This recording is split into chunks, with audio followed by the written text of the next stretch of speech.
Howdy, y'all. Henry the other day asked, is there any way you could go over Seraphon artifacts and command traits? And yes, there is. That's exactly what we're going to do today. There's quite a few artifacts and command traits and some combos that you can pull together in Seraphon. So we're going to take these a little bit at a time. Today, we're just going to look at the Saurus artifacts and command traits. And are there any combos that you can pull together on your Saurus heroes? First off, I do want to give a shout out to a couple channels. If you need some more Seraphon content, go follow the WanderingLizardWizards. They do some longer form podcasts on their YouTube channel. I'll link that below. Good stuff. There are some regulars on that channel from Lustria Online, and also AOS Coach. Later today, I think when this one gets posted, it'll be later today. I'm going to be on AOS Coach's channel talking a little bit of Starborn. And so go follow him for some good information on all the other factions, but especially for Seraphon today. So let's get into it here. Saurus command traits. We're going to start here, and these are your generic Saurus command traits. Now, these are the ones that you take if you're not in a subfaction, or if you can get out of that subfaction's command traits. One thing to note, command traits and artifacts, unless they state otherwise, only apply to your melee weapon, not your mount. And so that really kind of hurts us because the things that we want to put our command traits and artifacts on are the big Saurus heroes. The Scarvet on Carnosaur and the Old Blood on Carnosaur. Those are our Saurus heroes that we want our artifacts for. If there were some tricks that we could use to put them on the smaller heroes to do some really cool stuff, we might do it that way. But there's really not. I'm going to tell you ahead of time. And so as we look through these are things that you're going to want to put on a big Carnosaur hero.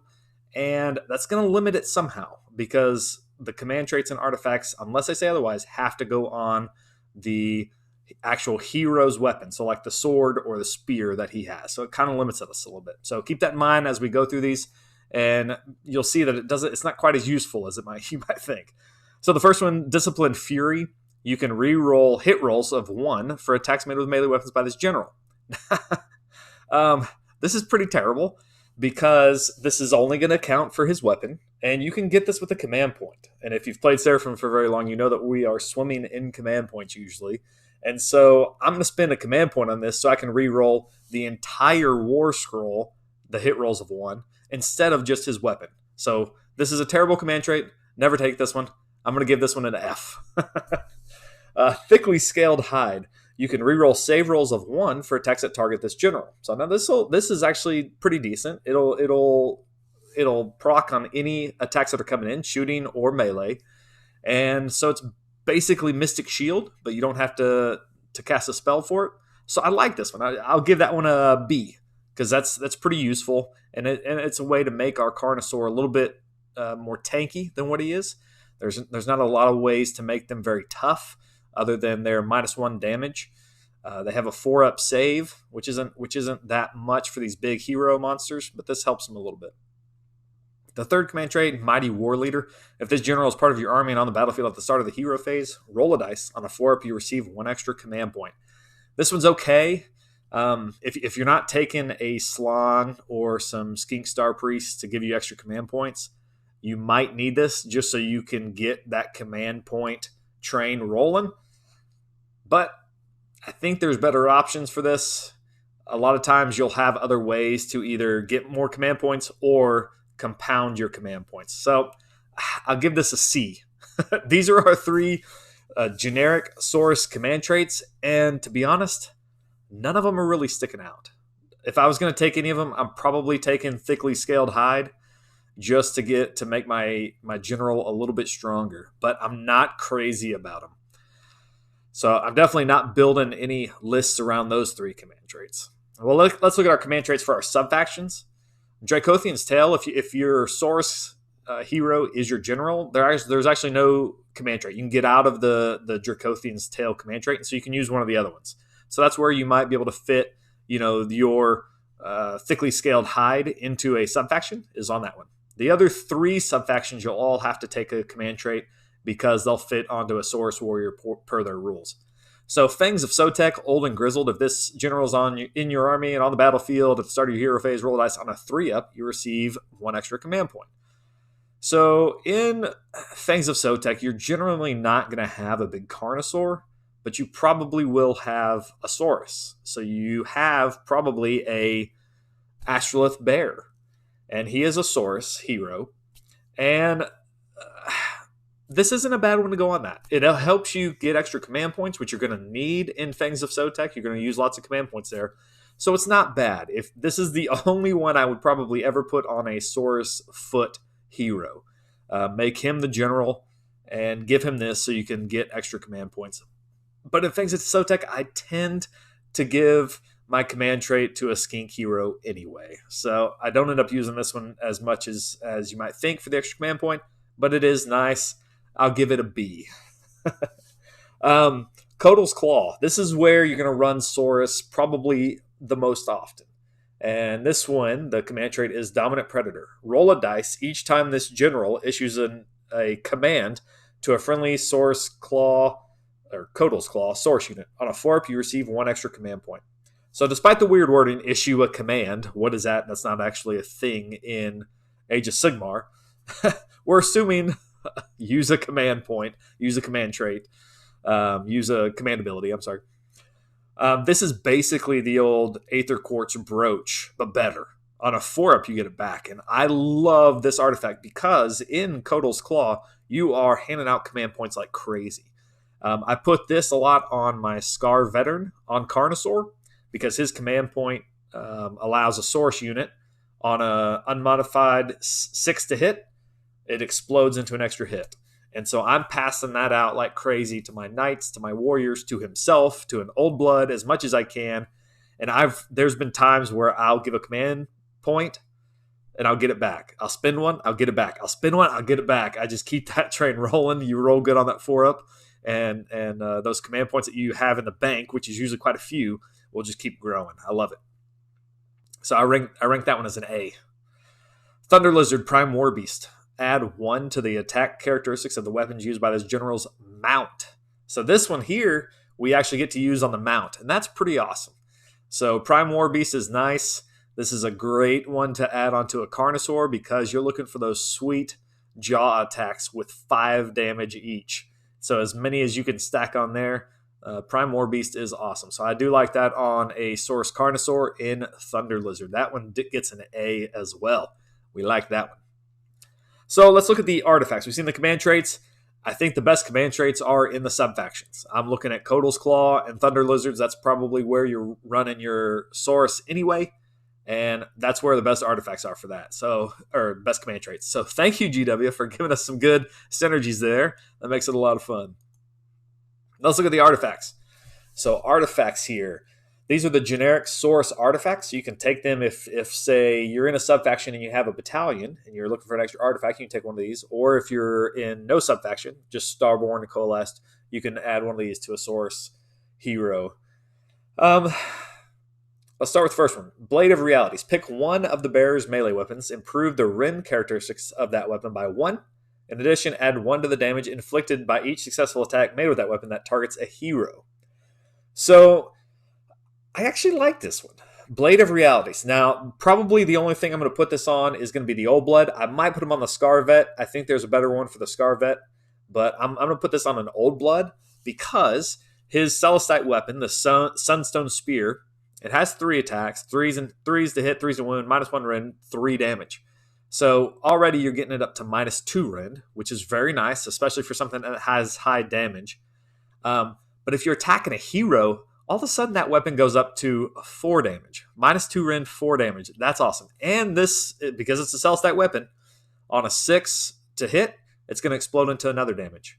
If you spend a command point from your Scar Vet to give him another exploding, then each 6 would be 2. So you can all of a sudden, send this into a hero, and he can do some serious damage. Doing 4 damage with his spear, and then 5 damage with his jaws. He can be a little wrecking ball here. So I like Blade of Realities. I would put this on my Old Blood on Carnosaur. That's where I'm wanting to spend that one right there. Even if you're not attacking a hero, the extra rend helps, especially getting through since you don't have that many attacks here. You'll probably be hitting on 2s if you've charged or if you've spent a command point from him. Wounded on 3s, so you should get some pretty good damage out of that. So I'll give that one an A. I like Blade of Realities. Second one's Sigils of the Prime Hunter. Each time the bearer fights after all the bearer's attacks have been resolved, you pick one enemy. I'm not even going to finish reading this one. This one's terrible. This is one of those artifacts that just it has a chance to do like one mortal. So no, I'm not going to take this. This happens after all my attacks have happened. I might do one mortal. No, I'm not taking this. There's better things to take. F. The third one, Blood Rage Pendant. Look at this wording. Add one of the attacks characteristics of the bearer's melee weapons if the number of wounds allocated to the bearer is equal or greater to half of the bearer's wounds characteristics, rounding up. What? So, now remember, this is only for his normal weapon. So, like, we're talking about the Sunstone Spear here. You're going to add 1 to the attacks, okay? If you've taken more than half of your wounds characteristics. So basically you have to have already been attacked, been hurt pretty drastically. You're already bracketed pretty far. This is, I mean, I guess it's okay as like a last-ditch effort, but I don't want anything that I'm going to have to bank on my hero being hurt half his damage. No, thank you.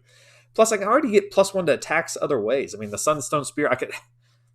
Let's say I have Prime War Beast wouldn't happen here, but if you have the Sacred Astrums, the Great Drake, the Great Drake on him, you've already got another +1 to attack. So I don't really need this. There's better ways to do that than getting yourself hurt halfway. I'm giving that one an F. No, sir. I don't want that one. So of the Saurus Artifacts, Blade of Realities, I think has a very specific use, giving you some extra rend, giving you extra damage. But I would definitely take it on the Saurus Old Blood. Let's look at the faction artifacts. What Saurus faction artifacts do we have? So in Dracothian's Tale, you can take the God Beast Pendant. So the first time the bearer is slain, before removing them from the battlefield, roll a dice. On a 1 to 3, you die no matter what. On a 4 to 6, you're not slain, and all wounds allocated are removed. So you basically come back full health.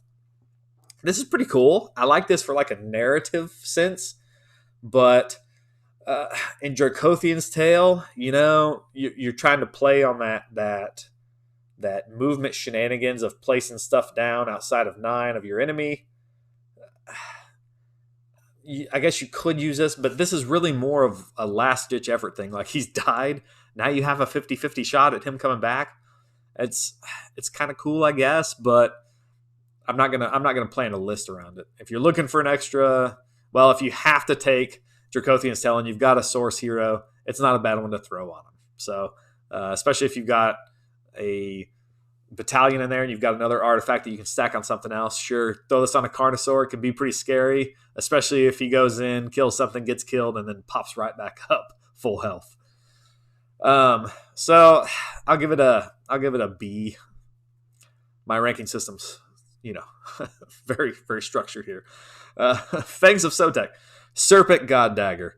Pick one of the bearer's melee weapons at the end of any phase. If any wounds inflicted by that weapon in that phase are allocated to enemy model and not negated, and that enemy model has not been slain, roll a dice. On a 5-up, that enemy model is slain. So this is pretty cool.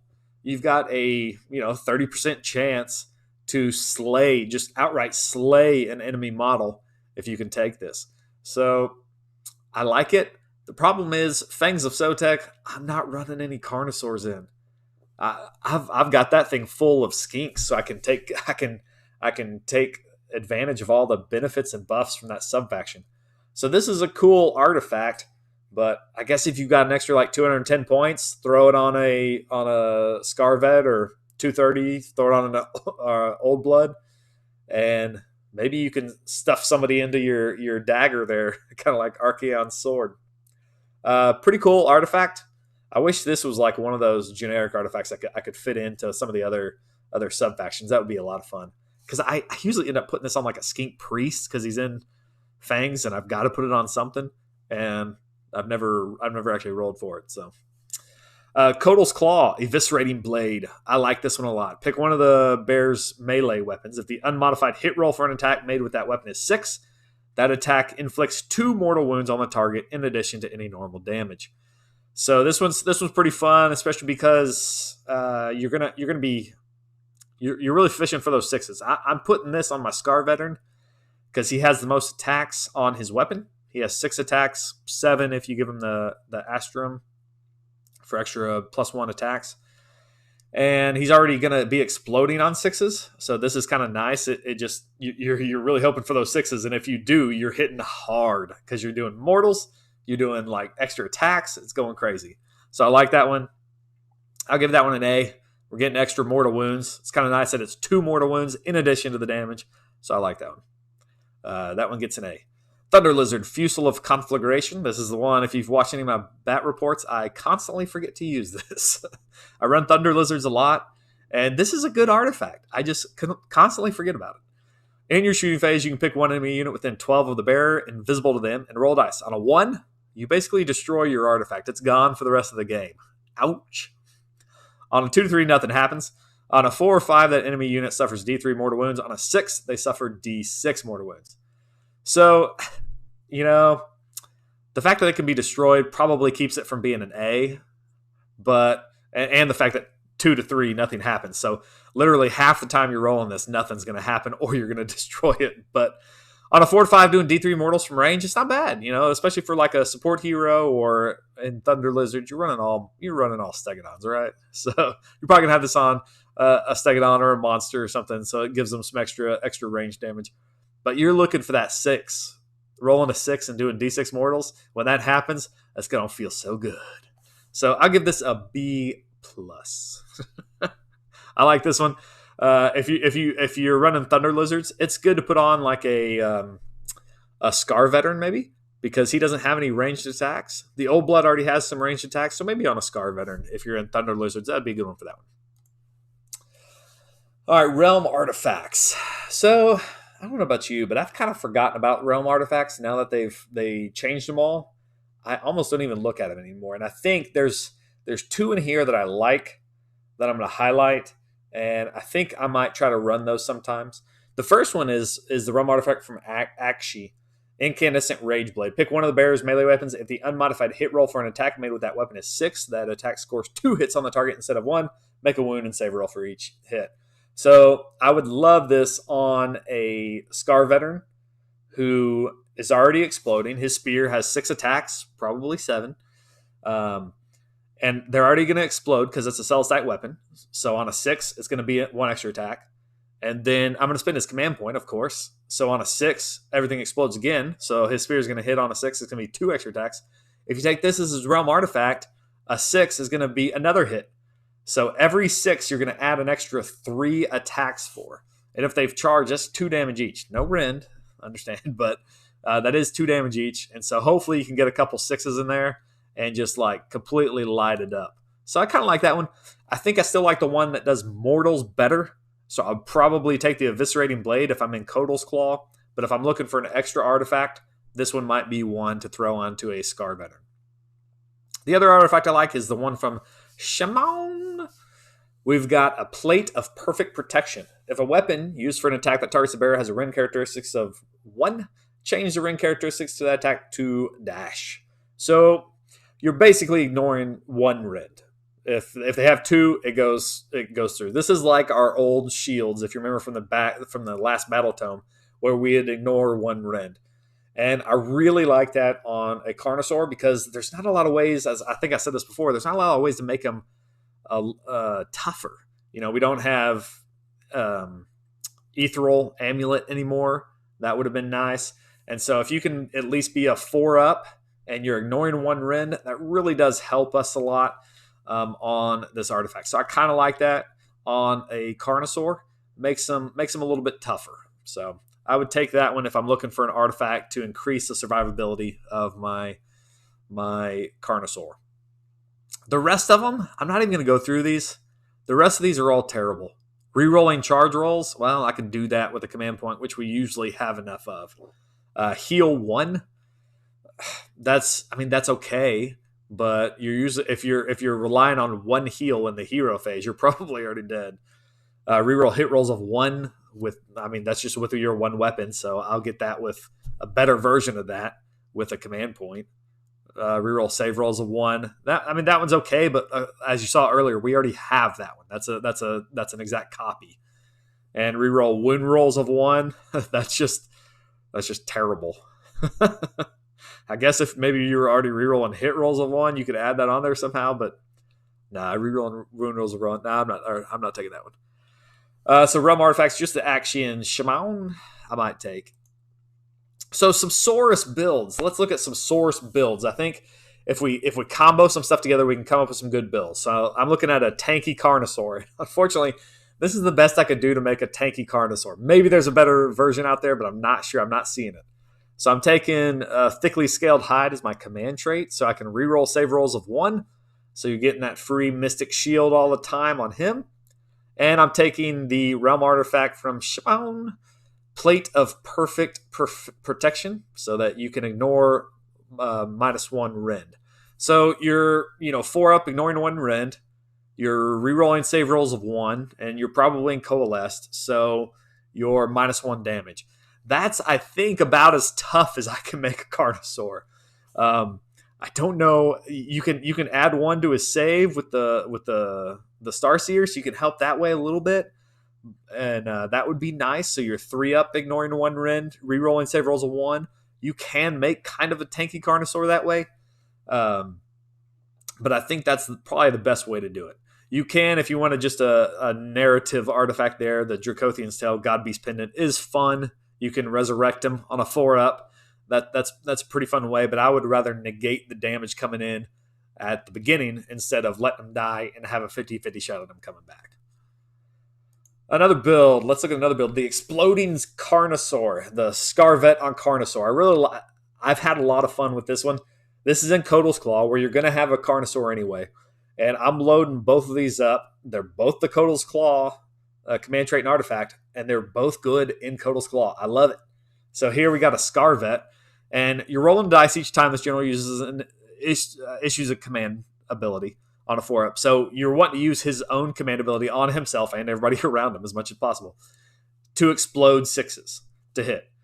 And then the Eviscerating Blade, of course, does mortal wounds on a 6 to hit on his blade. So that means on his War Spear, which would have 6 or 7 attacks, on a 6, you're going to get an extra 2 hits and 2 mortals. So I like that a lot. It can do a lot of damage, especially when he's charging. I've cleared quite a bit with a Scarvet on Carnosaur with his exploding dice. I like that build a lot. That's the one I take in Kotal's Claw. And this one, the Jaws of Life. I'm taking a Carnosaur and Thunderquake. And the command trait Prime War Beast is fantastic on him. You're adding 1 to the attacks of the mount weapon, and that's the claws and the jaws. And what we're really focused on is just the jaws. There's not really an artifact that we can use to combo onto those jaws. I wish there was something that we could give an extra attack or something, or some rerolls to the mount as an artifact. But there's not really anything you could do to help buff this trait. But I like the Saurus Carnosaur in Thunder Lizard with Prime War Beast, because we're already doing 3 jaw attacks at 5 damage each. And you'll easily get that up to a 2-up to hit, 3s to wound. So 3 jaw attacks, and you get +1 to that jaw because of Coalesce. You get +1 to all your jaw attacks. +1 jaw attacks because of this Prime War Beast. And we're going to do another +1 jaw attacks because of the asterism, however you say that, the constellation things. And I'm going to probably spend a command point to explode those jaw attacks on 6s to hit from the Scarvet, who's probably running along with him as a big power pair there. And all of a sudden, those jaws are crushing. You're gonna be doing, what is that? 6 attacks, doing 5 damage each, and exploding on 6s. So hopefully you'll get like 1, maybe 2 of those to explode. And yeah, it's gonna be nasty. And if you put that in a in the if you put that in the battalion, one of the battalions, the Sunclaw, that gives you -1 to its rend on his jaws, you'll be doing -2 rend. Make sure those go through. So I like that a lot. So that's my Jaws of Life build. What about you guys? What is your best Saurus loadout? Did I lose something here? Did I forget something here?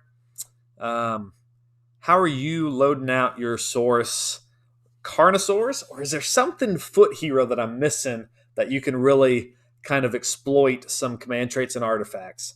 Let me know in the comments below if you've got a good build that you like to run, especially on your Carnosaurs, maybe on the foot heroes. Let me know below. We'll hit up the skink artifacts and command traits in probably the next video, and then the Slon command traits and artifacts probably following not long after that. All right, guys. We'll catch y'all later.